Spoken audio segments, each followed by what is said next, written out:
젠수당이 한국으로 옵니다. 그리고 5월이 끝났습니다.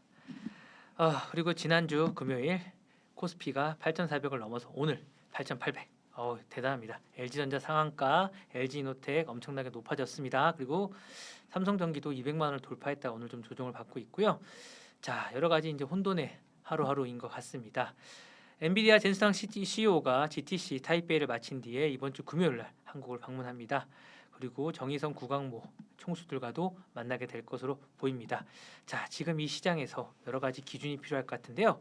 그래서 모셨습니다. 메리츠증권의 이하진 차장님과 함께하겠습니다. 안녕하십니까? 네, 안녕하세요. LG전자, LG 계열사들 주식이 저는 이거 LG 다른 건 모르겠는데 네, LG 헬로비전인가요? 네, 왜 이렇게 오릅니까 그건? 뭐 같은 계열 쪽이라고 좀 생각을 하는 것 같은데, 뭐 최근에 뭐 LG 그룹에 대한 변화들이 어떻게 보면은 이제 예전에 이제 올라왔던 애플카와 다르게 전반적인 지배 구조에 대한 변화들, 어떻게 보면 가장 현대차 다음으로 어떻게 보면 휴머노이드나 피지컬 AI 쪽으로 가장 인프라가 구축된 산업이다 보니까 결국에는 이게 파생되어 가는 과정에서 이제 LG 헬로비전도 좀 연관이 있지 않았을까 생각을 하고 있습니다. 아니 피지컬 AI는 현대보다는 LG가 더 수혜를 보는데 이거 뭐 어떻게 된 겁니까? 워낙 이제 시장에 관심이 좀 덜하다 보니까, 물론 이제 지금은 이제 그만두셨지만은 조주환 대표님도 네. 작년 아마 CES 2025에서 가장 먼저 어떻게 보면은 우리도 휴머노이드 쪽으로 향후에 산업을 강화하겠다고 얘기를 해왔었고, 이제 최근에 LG CNS가 가장 먼저 이제 사실 상한가를 먼저 갔습니다. 네. 그 이유가 뭐냐면은 엔비디아도 결국에는 피지컬 AI를 통한 이제 AI 플랫폼을 어느 정도 설계를 할 거고, 거기에다 이제 가장 어느 정도 근접한 회사가 사실 LG CNS고, LG전자도 그동안 클로버스를 계속 꾸준하게 로봇을 좀 만들기는 해왔습니다만은 실제적으로 이번에 이제 메디슨 이제 황이 이제 계속 꾸준히 이번 주에 많은 기대를 좀 해달라고 얘기를 해왔던 상황이라서 이미 한 달 전에 이제 국내에 방한하면서 들었던 곳이 두산 로보틱스 그리고 이제 LG 전자 쪽이었기 때문에 결국 흥미로울 수도 있는 부분이 아마 그런 쪽에서 나오지 않을까 생각을 하고 있습니다. 아 그렇군요. 제가 이제 LG CNS가 첫 직장이었습니다. 어, 그래서 제가 이제 그래서 IT 쪽에 일을 좀 했었는데 네, 이게 사실 SI 그룹이거든요. 맞아요. 저 그래서 이게 사실 네트워크 관리하고 뭐 이러는 기업인데 이게 사실은 제가 좀 궁금한 게 어떻게 이게 사실은 삼성 SDS 마찬가지고 좀 삼성 SDS와 LG 그때 EDS였습니다. 제가 입사할 때는 EDS라는 회사였는데 이 회사가 어떻게 이제 이렇게 되는지 제가 좀 궁금합니다. 이게 어떻게 이게 피지컬 AI하고 연결되는지 좀 궁금합니다.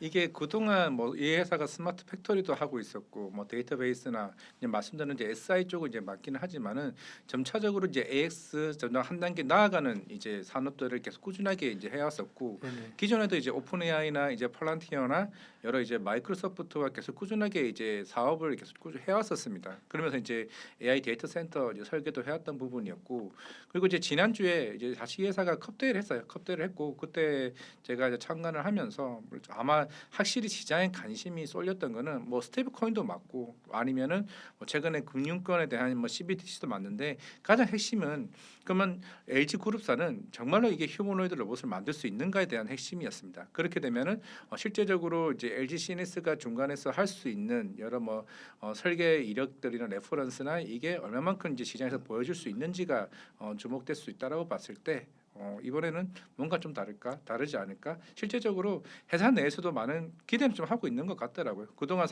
삼성 SDS와 다르게 SDS는 보통 그룹사별로 이제 업무를 한 80% 유지를 하는데, CNS는 사실 그룹사는 한 3~40%밖에 네 되지 맞습니다. 않고 네. 대부분이 대외적으로 네네. 협력을 하고 있는 게 강해서, 그게 아마 이번 SI 쪽으로는 LG CNS가 좀 강세를 보이지 않았나 생각을 하고 있습니다. 자 네이버가 거의 30만 원 가까이 육박했어요. 이게 정말 대단합니다. 이거 어떻게 봐야 됩니까?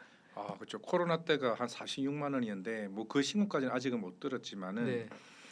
저도 사실 뭐 지난주에 네이버 그 금요일 날 이제 얘기를 하면서 실질적으로 네이버가 여기서 수혜를 받을 수 있을까라는 네. 이제 측면도 없지 않아 있었지만은, 오늘 이제 기조 연설을 하면서 실제로 젠슨왕이 직접적으로 이제 네이버 클라우드를 언급을 했습니다. 네네. 실제로 오늘 저녁에도 대만 그 해산물집에서 실제로 그 미팅하는 멤버 중에서 이제 네이버 클라우드 대표가 이제 참관을 하는 상황이라서 네네네. 이게 우리가 말하는 내러티브 수준은 아니구나. 뭐 시장에서 얘기를 하는 게 물론 이제 작년에 NH 그 네이버도 결국에는 5만 장에 대한 네, AI 맞습니다. 칩을 네. 받아왔고 그러면 이제 젠슨왕도 그에 대한 보답이나 아니면은 그에 대한 사업에 대한 협력성을 보이고 있을 텐데 만약에 이번 주 금요일 날 여러 가지 관련된 모멘텀이 얻게 되면은 오히려 매물로 나오게 될 거고 만약에 정말로 이제 AI 전반적인 플랫폼 계약이 나오게 된다고 하게 되면 그때는 충분히 네이버에 대한 새로운 이제 릴레이트 가 나올 수 있지 않을까 생각을 하고 있습니다. 자, 삼성전자나 SK하이닉스 레버리지 ETF가 출시됐습니다. 그러면서 이제 소부장 ETF에 묶여 있던 자금이 투톱으로 이제 급격하게 빨려 들어가는 그런 모습을 좀 보이면서 뭐 한미 반도체라든가 주성 엔지니어링 같은 물론 뭐 지금도 주가는 뭐 나쁘진 않은데 탄탄한 장비주들이 펀더멘탈이나 무관하게 뭐 약간 폭락하는 약간 이런 증세도 좀 보였는데요. 차장님께서는 이런 이제 수급 왜곡에 따른 일시적 현상으로 보셨는데 뭐 억울하게 매를 맞는 소부장 장비주의 수급이 풀리는 시점이라든가 자금을 역발상 매수 기회로 잡아야 한다는 이유가 있다면 뭐가 있을까요? 뭐 교계는 말씀대로 지난주에 반도체 소부장 레버리지도 있었을 거고 그리고 이제 반도체 전체적인 ETF 레버리지도 있었던 상황이라서 교계는 이제 삼성전자와 SK 하이닉스로 이제 수급이 이동하는 측면이 있었고 그러면서 사실 코스닥이 오늘 뭐 나와 보니까 YTD 제 1년 수익률이 마이너스가 됐습니다. 진짜요? 코스닥은. 그만큼 이제 사실 뭐 우리가 흔히 말하는 장비주가 무선재가 있어서라는 그런 측면도 있는 상황입니다. 그러면 충분히 저는 여기서 이제 기회가 충분히 많이 있다라고 좀 보여주고 있고 특히 오늘 한미 반도체가 반등이 나왔죠. 그러면 제가 지난번에 봤었던 테스와 SK 하이닉스 계약이 결국에는 HBM4 나가는 그 계약이 맞았던 겁니다. 그게 210억 계약이 나왔는데 테스가 어떤 그 제품을 그걸 이제 공급을 하냐면은 웨이퍼가 휘어진 현상을 막아주는 이제 그 BS3 장비가 있습니다. 그게 가장 HBM에 만약에 먼저 그 생산을 하는 장비에서 가장 먼저 필요한 장비라서 테스가 SK 하이닉스다? 그럼 SK 하이닉스 기존의 HBM4와 관련된 재설계 이슈가 해소가 되지 않았을까? 라는 측면이었죠. 그러면서 한미 반도체나 아마 테크윙이나 와 관련된 테스트 장비들이 하나둘씩 나가겠지라고 싶었는데 오늘 아니나 다를까 엔비디아 전선왕이 HBM4, 마이크론, SK 하이닉스 그리고 이제 삼성전자가 이제 탑재됐다고 얘기를 했죠. 그러면서 이제 본격적으로 양산 시점을 얘기했습니다. 그러면서 이제 한미 반도체도 이제 오랜만에 좀 반등이 나오기 시작을 했고 그러면은 이제 3분기 이제 베라루비 어떻게 보면 최근에 H200 칩이 가격 급락이 나온 이유가 그만큼 이제 한 단계 스펙업된 이런 양산 칩이 이제 나오다 보니까 이제 그 기존에 있었던 레거시 AI가 사실 그에 대한 수요가 점차적으로 줄어드는 네. 양상이 나온다라고 봤을 때 결국에는 삼성전자가 이제 오늘 강한 흐름이 나온 것도 그런 측면에서 엔비디아와 오늘 스펙에 대한 좀 결합이 좀 충분히 만족을 시켰다는 측면에서 오늘 변화가 있었고 아마 추후에는 장비주들의 반등이 좀 강하게 나올 수 있다고 생각하고 있습니다. 그렇군요. 자, 외국인이 삼성전자와 SK하이닉스를 집중 매도하면서 개인의 불안감이 좀 커지고 있습니다. 근데 사장님은 이것이 이제 한국 시장의 이탈이 아니라 6월 초 마무리되는 MSCI의 기계적 리밸런싱과 이제 6월 12일 스페이스X IPO 참여를 위해서 글로벌 기관들이 자금 세팅이라고 이제 계속 말씀을 하고 계신데요. 이 기계적 매도가 끝나는 변곡점 이후에 외국인 수급이 다시 들어올까요? 아니면 뭐 그냥 이런 상태로 좀 될까요? 어떻게 될까요? 결국에는 아마 6월 12일 날 스페이스 X도 있을 거고 그리고 6월 말이 되면 MSCI 선지지수 편입까지 있는 좀 네네네. 상황입니다. 그러면 당연히 이제 이머징 시장인 삼성전자 하이닉스보다 향후에 선진 지수 이었을 때 삼성전자 닉스에 대한 비중을 훨씬 더 좀 높일 수 있는 좀 상황이겠죠. 그에 대한 이제 기대감이 있다는 시장이 충분히 좀 반영이 될 거고 그게 결국에는 7월 6일부터 우리나라도 외환 시장 이제 24시간은 이제 개방이 된다라고 하게 되면 올해가 아니더라도 내년에는 충분히 이제 선진 지수 편입 가능성이 좀 있다라고 했을 때 그럼 외국인 수급은 당연히 이제 이머징 시장에서 이제 국내로 유입될 가능성이 굉장히 좀 높다라고 하게 되면 아마 이제 다음 주 12일이 이제 2주밖에 안 남은 상황이다 보니까 아마 하나둘씩 이제 외국인들은 자금을 이제 빼내갈 이제 그런 아마 모습들이 좀 더 강하게 강도가 좀 세질 거로 저는 생각을 하고 있습니다. 어떻게 보면 이머징 시장에서 가장 안정적으로 돈을 빼갈 수 있는 데가 사실 한국입니다. 네네. 사실 수익이 많이 났잖아요. 수익이 많이 났다 보니까 이제 그 하이닉스와 삼성전자 비중을 점차적으로 이제 줄일 가능성이 있고 이제 메스셀 리밸런싱도 이제 마무리되는 국면이기 때문에 그 전후 결국 6월 6월 실이 전으로 인해서 저는 한 6월 15일부터 외국인 수급이 생각보다 좀 강하게 들어올 수 있지 않을까 생각을 하고 있습니다. 아 그렇군요.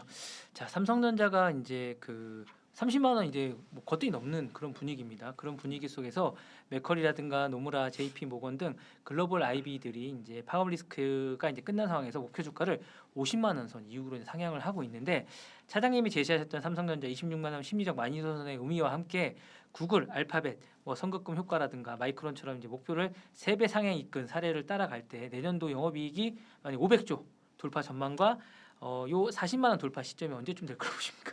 생각보다 빨리 올 것 같아요. 아, 그래요? 제가 말씀대로 26만 원 지지선 오기를 원했거든요. 네네네. 왜냐하면 사실 다 많은 분들이 좀 더 같이 누렸으면 한 좋겠다 28만까지 싶어서. 왔던 것 같은데. 그러니까요. 조금만 사실 뭐 한 1, 2만 원 좀 차이긴 네네네네. 하지만은 이게 결국에는 말씀대로 마이크론 3배.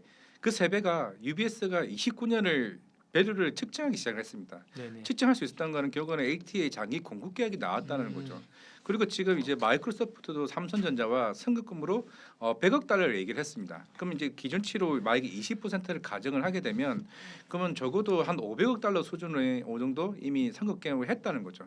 그럼 3년을 이제 감안을 한다라고 치면 그만큼 이제 한 회사 제가 알기로 SK 하이닉스가 4군데랑 지금 장기 공급 계약을 했고 지금 삼성전자도 마이크로소프트 다음으로 이제 두 번째 회사와 이제 논의 중이라고 보고 있는데 이거는 20%는 평균치입니다. 제가 알기로는 1분기까지는 50%까지 강경하게 나왔다고 그래요. 근데 아마 빅테크 쪽에서 제발 좀 자제 좀 해달라고 얘기한 상황에서 아마 20-30% 정도 수준으로 네네네. 선급금을 계약하지 않을까 싶은데 결국에는 이제 UBS가 처음으로 마이크론을 이제 29년도 밸류에이션을 측정을 하면서 대략 한 1,612달러 정도 수준으로 3배 이상 올렸단 네네. 말이죠.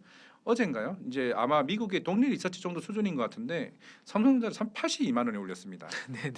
결국에는 지금 말씀대로 내년치가 대략 지금 510조, 520조 이게 골드만삭스 영업이익 전망치고 네. 29년도를 거의 50조 후반대까지 이제 올려버린 네네네. 거죠. 결국에는 이게 확실히 결국에는 시장이 40만 원이 50만 원이 중요한 게 아니라 가장 지금 차트를 볼 게 아니라 밸류상에서는 어떻게 보면은 지금 뭐 삼성전기가 PER이 60배, 70배인데 그에 반면에 삼성전자 하이닉스는 아마 오늘 8배까지 올라갔을 것 같아요. 10% 올라가지고 네네. PER 8배가 그나마 좀 더 안전적이지 않을까. 거기서 아마 좀 단기적으로도 만약에 6월이니까 7월 이전에라도 아마 40만 원 터치하지 않을까 생각을 하고 있습니다. 그렇군요. 자 SK 하이닉스가 이제 그 거의 이제 200만 원 넘어서 이제 300만 원으로 나아가고 있다고 보시면 될 것 같은데 KB증권이 이제 목표 주가를 380만 원으로 상향했고요. 최고 400만 원까지 제시했습니다.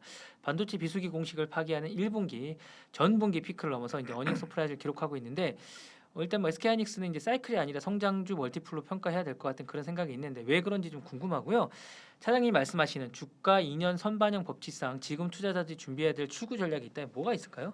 출구 전략. 일단은 먼저 앞선 얘기하면은 지금 이제 SK 하이닉스가 아마 오늘 젠슨랑 그 멘트에 따라서 일단 HBM4 컬 테스트에 대한 난항을 일단 지나간 것 같습니다. 아 그래요? 지나갔다면 그러면 이제 3분기 때부터 양산이 시작한다라고 했을 때 아마 1분기 컨퍼런스 끝나고 아마 강노정 대표가 이 얘기를 했던 것 같아요. 진짜 HBM에서는 아마 하반기나 내년부터는 실제적으로 이제 베라루빈에 들어가는 HBM4가 HBM 전체 매출의 50%까지는 차지한다라고 했죠. 그러면 네네. 당연히 영업이익 마진이 훨씬 더 클 수밖에 없는 거고 그에 따른 영업이익률 더 크게 좀 올라간다라고 해봤을 때는 결국에는 지금 사실 삼성전자가 어제 이제 금요일 날 굉장히 좀 강했던 모습은 사실 SK 하이닉스가 HBM4 생각보다 지연될 수 있는 이슈가 조금 좀 더 컸단 말이죠. 그게 어느 정도 해결됐다라고 했을 때 내년 아마 하반기에 이제 전 세계적으로 가장 큰 팹인 Y1이 이제 증설이 완료가 됩니다. 그러면 이제 LTA 장기 공급 계약에 따라 29년 밸류까지 확 매겨버리면은 사실 SK 하이닉스도 말씀대로 충분히 350만 원 이후까지 지금 내다볼 수 있는 상황이기 때문에 네네. 아마 지금은 오늘 삼성전자, 어제도 삼성전자. 근데 이제 하이닉스와 서서히 이제 시속 게임을 하면서 주가 양상이 지속될 수 있는 거고 그리고 출구 전략 어렵죠. 이제 시장에서는 머리에 팔지 말고 어깨에서만 이제 나오자라고 얘기들 많이 합니다. 말씀대로 주가가 너무 빨리 움직이죠. 이제 시장에서는 내년 중순이 좀 피크아웃 될 가능성이 있고 내년 말일 수 있다라고 보이고 있는데 워낙 지금 이제 빅테크 업체들이 계속 꾸준하게 이제 캐펙 투자를 다 늘리고 있는 상황이라서 아마 내년 중순 한 내년 말 밸류에이션은 계속 올라갈 거로 보고 있기 때문에 아마 그때쯤에 이제 어느 정도 비중을 이제 줄이는 방안을 모색할 필요는 있다 생각하고 있습니다. 그렇군요. 자, 삼성중공업이 부유식 데이터 센터 상용화를 추진하고 AI 인프라 기업으로 재평가를 받고 있습니다. 물론 뭐 HD 현대중공업도 AI 데이터성 발전 엔진 수주로 이제 새로운 모멘텀을 확보하고 있는데, 자, 차장이 보시기엔 조선 섹터가 단순 수주 잔고를 넘어서 요즘에 이제 AI랑 연결되는 게 좀 있는 것 같아요. 이게 좀 약간 연결이 되는 겁니까? 이게 어떻게 되는 네, 겁니까? 맞습니다.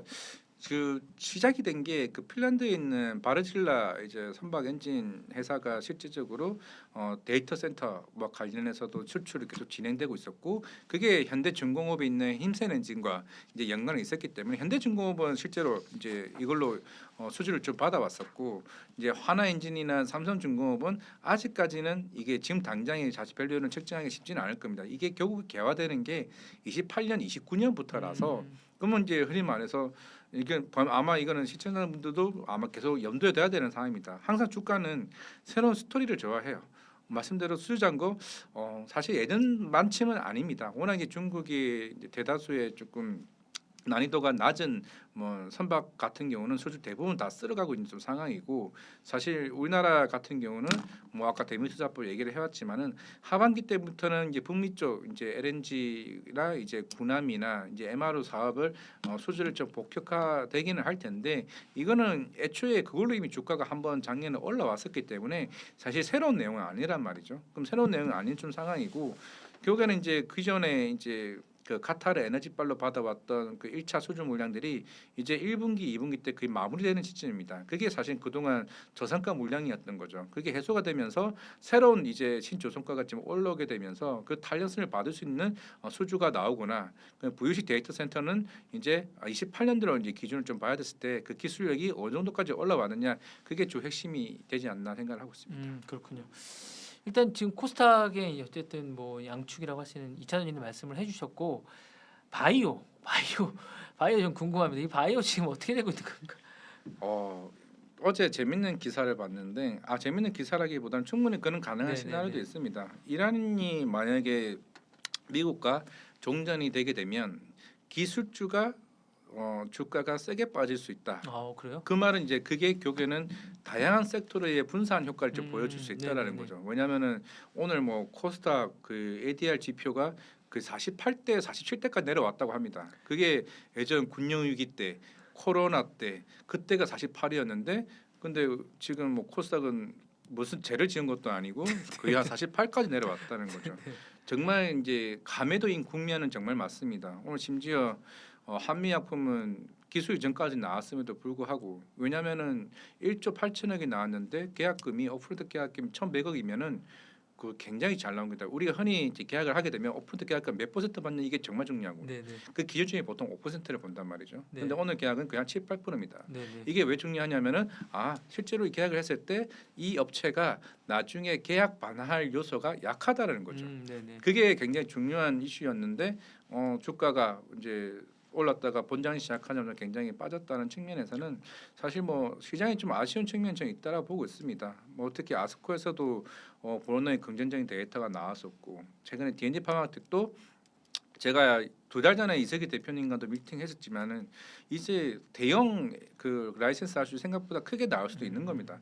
5조짜리 이상도 나올 수도 있는 거예요. 왜냐하면 보스턴 파마시티컬스도 실제로 3조 이상의 이제 기술이 나왔는데 그것보다 훨씬 높은 베스트 인 클래스의 임상 결과가 나왔기 때문에 굳이 이게 뭐 투자 경고를 받았다 치더라도 이 정도까지 주가를 눌렸어야 되나라고 봤을 때는, 근데 제가 최근에 이와 관련된 비슷한 조금 조언들을 들었는데 결국 저는 RTO젠 때문인 것 같습니다.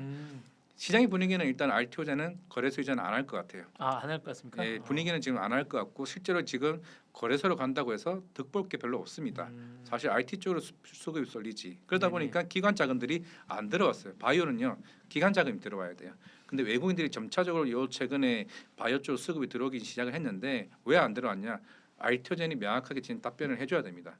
우리 코스피 아니야, 우리 코스닥 남을게요. 왜냐하면 패시브 자금이 들어와야 되는데 언제 얘네들이 나갈지를 모르니까 들어오지는 네. 못하는 거예요. 네, 그렇죠. 그러다 보니까 RTO제는 대다수의 리스크를 소멸을 했음에도 불구하고 만약에 RTO제이 먼저 패시브 자금이 들어온다라고 하게 되면 전반적으로 바이오 플랫폼에 조금 매기가 조금 확산될 수 있는 여지는 좀 있다고 생각하고 그러면 있습니다. 그 발표는 언제쯤 할 것 같으세요? 일단은 RTO제에서 아마 이사회 모임을 해야 될 겁니다. 음. 왜냐하면 먼저 우리 코스피 이전 상장을 한다고 했으니까 다시 모여서 우리 그냥 하반기에 실제로 정부에서도 얘기를 했고 그러면 이제 프리미엄 승강제가 시작되면 우리가 바이오 탑인데 지금 코스닥 탑인데 여기서 우리가 A 등급 받고 여기서 오히려 수급적인 측면에서 이끌어가는 게 좀 맞지 않겠냐 이걸 이사회 통과가 되면은 아마 그때부터 아마 기관들의 패시브 자금들이 좀 RTO전을 통한 좀 수급들이 요인이 좀 되지 않을까 생각을 하고 있습니다. 그 지난달에 이제 코스피가 24%나 이제 올랐습니다. 근데 종목은 85.5%가 이제 네 종목들이 하락을 했습니다. 이게 어떻게 되는 물론 이제 반도체 이강이 그만큼 강했다는 얘기일 수 있겠는데 네. 소외주를 버티다 바닥에서 손절한 뒤에 이미 많이 오른 삼성전자나 SK하이닉스를 고점에 추격 매수했다가 양쪽 다 이제 약간 뭐 복수의 하락의 덫에 빠진다고 이제 얘기를 하셨는데 차장님이 투자인에 목격하신 개인 투자자의 치명적인 약점이라든가 약간 하지 말아야 될 그런 악수가 있다면 뭐가 있을까요?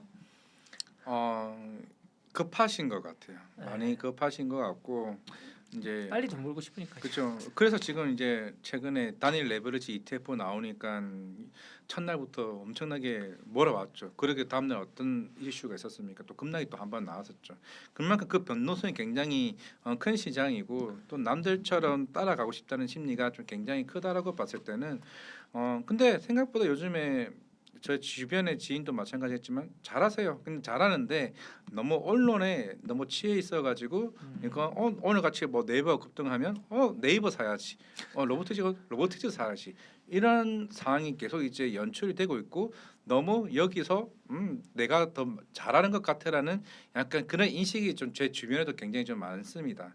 근데 그거는 굉장히 좀 견제를 해야 되는 이제 부분을 좀 말씀을 드릴 거고 삼성전자 하이닉스는 말씀대로 쌉니다. 저평가예요. 저평가니까 이제 주가가 올라가는 건데 그와 반대로 두산 로보티스나 사실 네이버는 지금까지는 내러티브 수준이기 때문에 빠질 때는 완전히 좀 빠질 수 있다는 점을 좀 감안을 좀 하시고 모든 종목들이 삼성전자 하이닉스처럼 올라가지는 않다라는 것을 조금 명심해 해줬으면 좋겠습니다. 그렇군요. 자 마지막 질문 좀 드려보겠습니다. 코스피가 이제 9,000선에 거의 육박한 역사적인 장세라고 할 수 있을 것 같은데 차장님이 지금 이 시점에 삼성전자, SK하이닉스, 삼성전기, LG이노텍, LG전자, 현대차 2차전지, 원전, 방산, 조선, 식품, 화장품 중 가장 먼저 포트폴리오에 담을 섹터가 뭔지 궁금하고요. 절대 버리면 안 되는 한 두 가지 주도주가 있다면 어디가 있을까요? 저는 6월달에는 자동차라고 좀 생각을 하고 있습니다. 네네. 현대차는 이미 그런 전반적인 지배구조 개편에 대한 뭐 이미 시장에서 다 나오고 있는 좀 상황이기 때문에 네.